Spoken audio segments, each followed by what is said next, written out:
लड़का दिखाने का नाती, फलाने का वो, दिखाने का वो।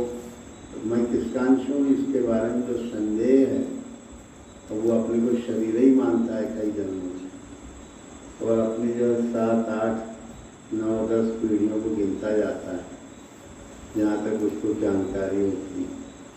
क्या मैं उस परंपरा को, यह तो अपने के अंदर हीनता का अभिमान लाएगा या श्रेष्ठता का, ही दोनों अभिमान चकनाचूर होना चाहिए।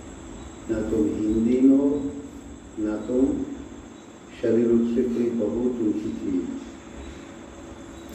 हमारा स्वरूप आत्मरूप, ब्रह्मरूप। तो ये क्रिया बाहर से बुद्धि की रगड़ करने पर कुछ तो लाभ होता है, पर पूरा लाभ तो नाम में और गुरु स्वरूप में लगते लगते लगते लगते, और गुरु स्वरूप में मन पक जाए तब उसका लाभ मिलता है। और ये सब पर्व इसीलिए मनाए जाते हैं। जन्माष्टमी है, रामनवमी है, फिर अभी ये तो ये हुआ, फिर जन्माष्टमी के बाद ये गणेश जी आ जाएंगे। गणेश जी के पास महालक्ष्मी वगैरह कुछ रहती हैं। पितर पक्ष चालू हो जाएगा, नवदुर्गा चालू हो जाएंगे। तो अंतःकरण चतुष्टय और 5 ज्ञानेंद्रियां मिलके 9 होती हैं। ये काल रात्रियां हैं, इनमें जागना है। तो काल रात्रि, जो नवरात्रि जागरण कहते हैं, नवरात्रि में लोग सो रहे हैं। इंद्रियों से जो कुछ आँख, नाक, कान, जीभ, स्पर्शेंद्री, रसनेंद्री, घ्राणेंद्री, नाक से जो, और अंतःकरण चतुष्टय मन, बुद्धि, चित्त, अहंकार, इनके जो अनुभव है, इसी में 24 घंटे जीव लय लीन हुए। इससे ऊपर उठ ही नहीं पाती उसकी चेतना। इनमें अगर जागरण हो जाए तो नवरात्रि जागरण। और पितृपक्ष में अपने जो भी पितर थे उनका श्राद्ध कर दो, तो कह दो मैं तो भगवान आपका हूँ, आप मेरे हैं। भगवान से उनका श्राद्ध कर दो। जो भी तुम शरीर रूप से जिनको भी अपने को शरीर माने हो, इन समस्त वृत्तियों का श्राद्ध करो। तो ये कब तक पाओगे, जब तुम्हारे अंदर गणेश, बुद्धि का मैल क्या होता है, शरीर की आसक्ति और अभिमान। ये शरीर का मैल, मन का मैल है। तो पार्वती ने अपने पर्वत तुल्य लाखों योजन पर्वत ऊंचा, घाटी विकट करूर, कर कर जतन फिरे बहुत तेरे, पहुँचे कोई बिरला शुरू। बहुत ऊंचा। साधक का लक्ष्य केवल एक जो परम प्रभु परमात्मा है, उसकी वो लक्ष्य रहता है बुद्धि।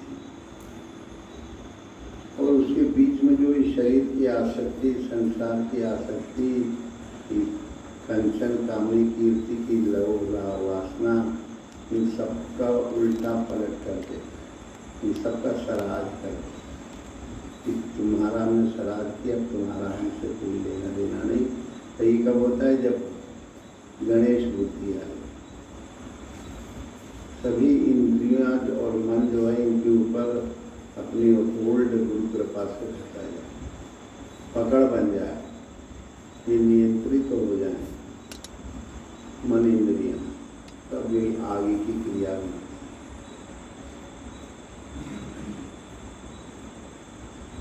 तो ये क्रिया बनने लगे तो गणेश जी बन गए। और गणेश जी बनने के लिए जो है आत्मा के प्रति आकर्षण, तो आत्मा का आकर्षण बाहरी कथा में आता है कि वासुदेव और देवकी, सबके अंदर वो भगवान वासुदेव और सर्वमित्र समात्मा सुदुर्लभ है। भगवान सबके अंदर बसते हैं, ऐसी दृढ़ भावना वाले महात्मा बहुत कम होते हैं, बड़े दुर्लभ हैं। वासुदेव सर्वमित्र, अच्छा हो बुरा हो जो हो, सब में कहीं एक परमात्मा मात्र व्याप्त है। ये वासुदेव है। तो ये कब आएगा, जब तुम्हारे अंदर दैवी संपत्ति प्रचुर मात्रा में फूट फूट के होगी।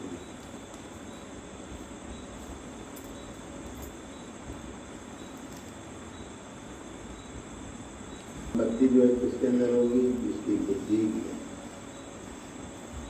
आत्मा का ज्ञान।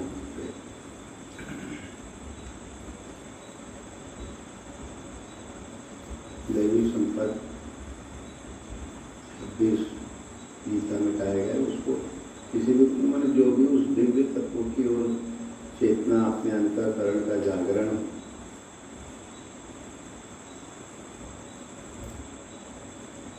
उसको दैवी तत्व कहते हैं। दैवी तत्व जो परमात्मा की चिंतन में सहायक प्रवृत्तियां हैं, उनको दैवी तत्व कहते हैं।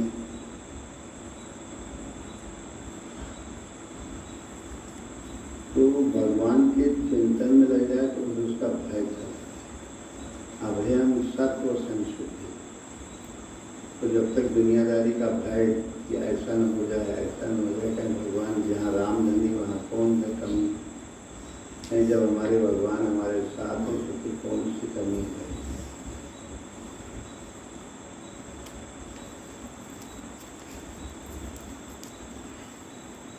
चाहे को डरे, डरने का कोई काम ही नहीं। यहाँ राम नहीं था, कौन था?